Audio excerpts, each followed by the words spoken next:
Hello there. I feel very nice to be back with you with my video presentation on neuromanagement. We were on the subject of Neuro Managed Orchestrated Communication. While on the context of communication, I was just wondering, some thoughts came to me.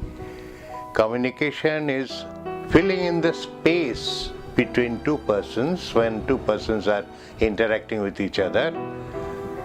First, with the personal aura. If you remember, each person radiates an aura. Each person is enveloped within an energy field. So the space between two persons has got to be filled with the personal aura of both the persons, which is proxemics. Right?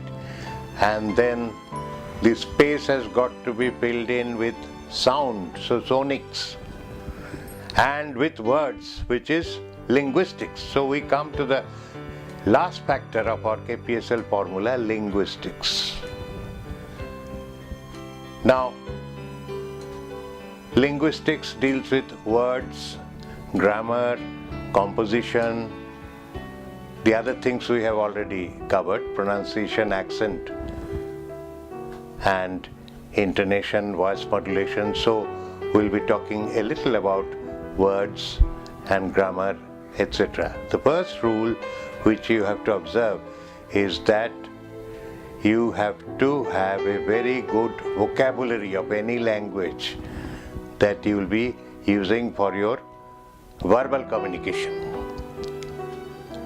And the next important thing is the choice of words. Now here, the first point is to remember that you have to use simple words. So S for simple. Now why simple? Because you may be using a very complicated, complex word, but the receiver, the listener, may not have heard this ever before. So this is very important to use simple words which are understandable by the other person so that there is no resultant communication gap.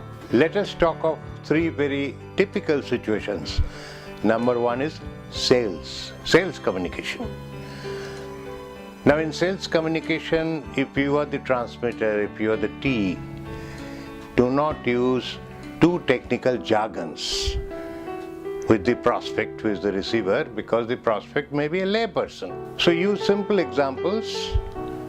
If you are demonstrating a product, that demo will help. You can make presentation, video presentation, PowerPoint presentation in sales communication. The second situation is public speaking. When you're addressing a big gathering, again, do not use jargons, because then the audience may feel very bored, and the sign of boredom is at the back. People occupying the back seat will gradually move away. So how should you keep the audience attracted? You should use stories, simple examples, case studies, and so on, so that the audience gets totally attracted towards you. The third situation is in a technical communication. In a technical communication, you use technical drawings, models, samples, PowerPoint presentations, you draw sketches. In a technical communication, engineering communication, this should be the way for keeping your message very simple. So I suppose this first rule, that your message should be kept simple, the choice of words should be simple, I have been able to drive it home. Thank you very much. We'll be meeting again very soon.